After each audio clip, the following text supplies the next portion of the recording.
संकटमोचक म्हणून जे महायुतीचे आले हे असे गिरीश महाजन आपल्याला समोर पाहायला मिळत आहेत। वर्षा निवासस्थानी एकनाथ शिंदे यांची भेट घेण्यासाठी गिरीश महाजन जे ते दाखल झालेले आहेत। माध्यमांशी ते या ठिकाणी संवाद साधत आहेत। एकंदरीत नेमकं कशासाठी ते दाखल झाले त्या संदर्भातली माहिती सुद्धा आपण जाणून घेणार आहोत। आपण पाहतो या ठिकाणी गिरीश महाजन हे आता एकनाथ शिंदे यांच्या निवासस्थानी जे ते दाखल होत आहेत। एकंदरीत पाहायला गेलं तर जो राजकीय ड्रामा जो होता या ठिकाणी सुरू होता, हा ड्रामा जर पाहायला गेला तर निश्चितच एकनाथ शिंदे हे उपमुख्यमंत्री पदाची शपथ घेणार की नाही या संदर्भातील होता। एकनाथ शिंदे मात्र आता उपमुख्यमंत्री पदाची शपथ घेणार म्हणून त्यांच्या संदर्भातील जे एकंदरीत आपण पाहत आहोत की जे पत्र आहे ते राजभवनात दाखल होणार आहे। राजभवनात ते पत्र नेण्यात येणार आहे आणि त्यानंतर आजच्या शपथविधी सोहळ्याला एकनाथ शिंदे जे ते उपमुख्यमंत्री पदाची शपथ म्हणून शपथ जे ते घेणार आहेत। ज्या प्रकारे आपण पाहत असते या ठिकाणी शपथ घेताना पाहायला मिळणार आहेत। आपण पाहतो या ठिकाणी हे गिरीश महाजन आपल्याला पाहायला मिळत आहेत। ते वर्षा निवासस्थानी जे ते दाखल होत आहेत। अत्यंत मोठी घडामोड अशी ती आहे आताच्या राजकारणामध्ये घडताना पाहायला मिळत आहे। कारण ज्या प्रकारे पाहायला गेलं तर वर्षा या ठिकाणी कोणत्याही परिस्थितीमध्ये ज्या प्रकारे आपण पाहतो की एकनाथ शिंदे यांच्यासाठी आपण पाहतोय ज्या प्रकारे पाहायला गेलं तर एकंदरीत जर पूर्णपणे पाहायला गेलं तर उपमुख्यमंत्री म्हणून देवेंद्र फडणवीस शपथ घेतील, दुसरीकडे उपमुख्यमंत्री म्हणून एकनाथ शिंदे शपथ घेतील। या ठिकाणी पाहतोय आपण ज्या प्रकारे पाहायला मिळतंय की या ठिकाणी आता आमदार सुद्धा या ठिकाणी दाखल होताना पाहायला मिळत आहे। शिवसेनेचे अनेक आमदार असतील ते दाखल होत आहेत। मागे वाहनांची गर्दी सुद्धा पाहायला मिळत आहे। अनेक आमदार सुद्धा या ठिकाणी जर पाहायला गेला पण या ठिकाणी जर आपण पाहायला गेलं तर गर्दी जी ती पाहायला मिळत आहे। मात्र सद्यस्थितीत जर आपण पाहिलं तर सध्या या ठिकाणी जो राजकीय ड्रामा आहे तो वर्षाच्या बाहेर या ठिकाणी पाहायला मिळत आहे। संपूर्ण दृश्य आपण या ठिकाणी पाहतो, पोलिसांची गर्दी सुद्धा पाहायला मिळत आहे।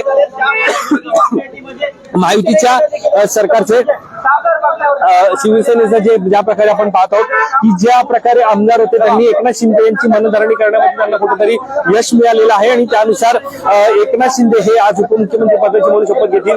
दुसरीकडे आपण पाहायला मिळते की संकटमोचक म्हणून महायुतीच्या या सरकारमध्ये जे नेहमी पाहायला मिळत होते असे गिरीश महाजन हे आता आपण पाहतोय की वर्षावरती दाखल झालेले आहेत। एकनाथ शिंदे यांची भेट घेण्यासाठी एकनाथ शिंदे यांची भेट घेऊन एकंदरीत संपूर्णपणे बातचीत चर्चा करण्यासाठी हे गिरीश महाजन जे ते संकटमोचक जे खरं तर ठरले होते ते वर्षा निवासस्थानी दाखल झालेले अत्यंत मोठी घडामोड जी आहे ती या ठिकाणी पाहायला मिळत आहे। मोठमोठ्या घडामोडी या ठिकाणी होत आहेत।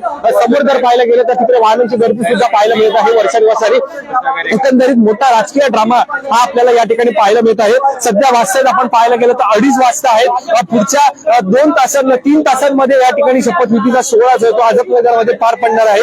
मात्र अजूनही ज्या प्रकारे पाहायला गेलं तर मुख्यमंत्री म्हणून एकीकडे एकनाथ शिंदे हे शपथ घेतील, माफ करा मुख्यमंत्री म्हणून देवेंद्र फडणवीस हे शपथ घेतील, तर दुसरीकडे उपमुख्यमंत्री म्हणून हे एकनाथ शिंदे शपथ घेणार असल्याचे सुद्धा पाहायला मिळत आहे।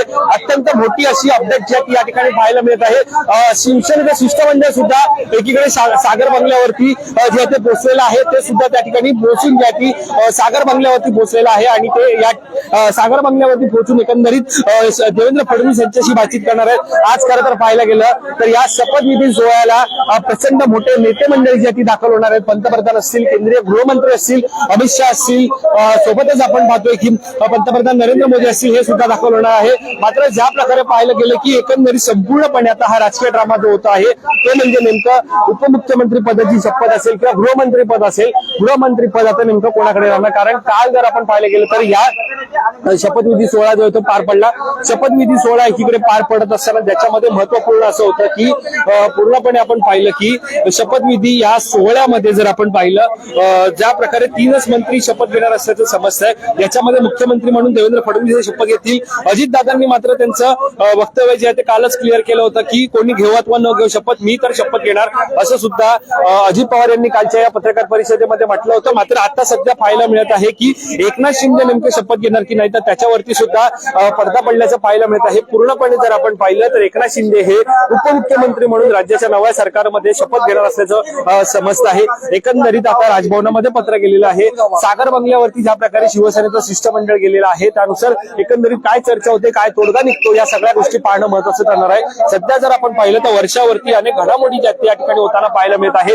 पोलिसांची गर्दी असेल, आमदार असतील, शिवसेनेचे आमदार असतील हे दाखल झालेले। विशेष म्हणजे मराठा आंदोलन असेल, ओबीसी आंदोलन असेल, ज्या प्रकारे आपण पाहतोय की विविध राजकारण नेते या राज्यामध्ये घडताना पाहायला मिळालं। दुसरीकडे आपण पाहत आहोत की वर्षा निवासस्थानी आता संकटमोचक जे महायुतीच्या काळामध्ये होते असे म्हणजे गिरीश महाजन हे या ठिकाणी दाखल झालेले आहेत, आपल्याला पाहायला मिळत आहे। सध्या आपण पाहतोय की सध्या या ठिकाणी पूर्णपणे जर पाहायला गेलं तर अत्यंत महत्वाची घडामोड ही या ठिकाणी होताना पाहायला मिळत आहे।